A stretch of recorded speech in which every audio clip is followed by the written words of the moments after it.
మొత్తానికి చాలా years gap తర్వాత కంఫు పాండా 4th పార్ట్ ఇవాళ రిలీజ్ అయింది. ఇండియాలో కొద్దిగా డిలే అయింది ఫారెన్ కన్నా. సో ఇండియాలో ప్రమోషన్స్ కూడా తక్కువ కాబట్టి బజ్ అయితే ఇక్కడ తక్కువగానే ఉంది. ఎనీవే రిలీజ్ అయిన ఈ 4th పార్ట్ అనేది ప్రీవియస్ పార్ట్స్ బాగా నచ్చిన ఇంపాక్ట్ క్రియేట్ చేసిన ఫ్యాన్స్ లాంటి వాళ్ళకి, దాంతోపాటు రెగ్యులర్ ఆడియన్స్ కి అండ్ హాలీవుడ్ ఫ్యాన్స్ కి మినిమం ఈ వీకెండ్ కి టైం పాస్ ఎంటర్టైనింగ్ గా లేదంటే ప్రీవియస్ పార్ట్స్ రేంజ్ లో ఉందా లేదనేది క్లియర్ గా ఈ రివ్యూలో తెలుసుకుందాం. ఒక సబ్స్క్రైబర్ అయితే అడిగారు 3D లో చూద్దాం అనుకుంటున్నాను, 3D బెటరా 2D బెటరా, అసలు మీరు చూసిన తర్వాత చెప్పండి అంటే నేను 3D లో చూసాను. నేను చూసిన థియేటర్ లోని బ్రైట్నెస్ ప్రకారం అయితే స్క్రీన్ అంతా బాగుంది. సో అలాంటి బ్రైట్నెస్ ఉన్న స్క్రీన్ అయితే సరే 3D లో చూసినా ఎలాంటి ప్రాబ్లం లేదు. లేదంటే బ్రైట్నెస్ తక్కువ ఉంటే మీకు కొద్దిగా ఇబ్బందిగా ఉంటుంది. సో అలాంటి బ్రైట్నెస్ ప్రాబ్లం ఏమీ లేదు. కానీ 3D ఎఫెక్ట్స్ మాత్రం పెద్దగా ఏమీ లేవు ఫిలిం. సో మీరు 3D లో చూసినా 2D లో చూసినా పెద్దగా ప్రాబ్లం ఏమీ ఉండదు. ఎందుకంటే 3D లో ఇచ్చిన ఇంపాక్ట్ ఏమీ అంత హెవీగా ఏమీ లేదు, ఎక్స్ట్రా డబ్బులు వేస్ట్ తప్ప.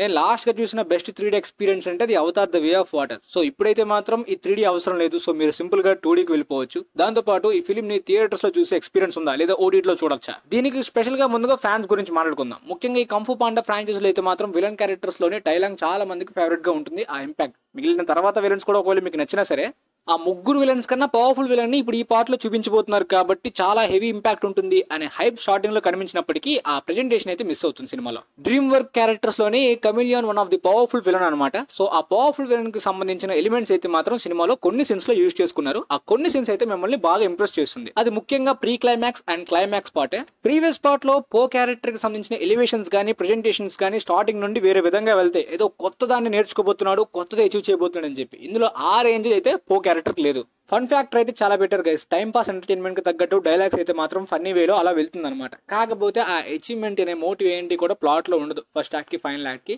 Pre climax and climax scenes మిమ్మల్ని బాగా ఎంటర్టైన్ చేస్తాయి. ఆ సీన్స్ బాగా డిజైన్ చేశారు సినిమా అంతటికి కూడా. అది కూడా ఫాస్ట్ గా అయిపోతుంది అనుకోండి, డ్యూరేషన్ తక్కువ కదా. సో రెగ్యులర్ ఆడియన్స్ ఇలాంటి మూమెంట్స్ మాత్రమే కొద్దిగా కనెక్ట్ అవుతారు అండ్ టైం పాస్ లాంటి జోక్స్ అలా వెళ్తుంటే తప్ప వాళ్ళైతే మాత్రం ప్రీవియస్ పార్ట్స్ చూడడం వల్ల అసలు కనెక్ట్ కాలేరు. అండ్ చాలా మంది బాగా డిసప్పాయింట్ అయ్యేది ఫ్యూరియస్ 5 క్యారెక్టర్స్ ఎందుకు సినిమాలో యూజ్ చేసుకోలేదని చెప్పి. బడ్జెట్ చూసుకుంటే 2008 లో అంటే 16 years బ్యాక్ వచ్చిన ఫిల్మ్ కన్నా బడ్జెట్ చాలా చాలా తక్కువ కాబట్టి చాలా లిమిట్ లో తీయాలి అనే ప్రయత్నం అనేది సినిమాలో సరిగ్గా వర్క్ కాలేదు. ఎందుకంటే మనకి చాలా సీన్స్ అయితే మాత్రం ఇంపాక్ట్ఫుల్ గా అనిపించవు. ఈవెన్ మాస్టర్ షీఫును కూడా ఎక్కువసేపు యూజ్ అనమాట. ఇవన్నీ కూడా మనకి ఎంటర్టైనింగ్ గా అసలు కంఫు పాండా ప్రీవియస్ పార్ట్స్ ఫ్లేవర్ కూడా మిస్ చేసిన ఫీలింగ్ కలుగుతుంది చాలా వరకు. ఆ పోకి సంబంధించిన ఒక ఎలివేషన్ క్లైమాక్స్ కి బాగుంటుంది. విలన్ ని కూడా క్లైమాక్స్ లోనే పవర్ఫుల్ గా చూపిస్తారు. అంతకు మించి రిమైనింగ్ అంతా కూడా డిసప్పాయింటింగ్ గా ఉంటుంది గైస్. సో నా పాయింట్ ఆఫ్ వ్యూ లో ప్రీవియస్ పార్ట్స్ తో కంపేర్ కూడా చేయలేము అనమాట. అసలు ఇది అన్నెసరీ సీక్వెల్ అని కాదు, తీయాల్సిన మోటివ్ కూడా సరిగ్గా ఎఫర్ట్స్ పెట్టలేనట్టే కనిపించింది సినిమాలో. సో మీరు థియేటర్స్ లో కూడా అక్కర్లేదు, ఓటీటీలో చూసుకోవచ్చు. థియేటర్స్ లో చూసేంత కూడా ఏం లేదు సినిమాలో.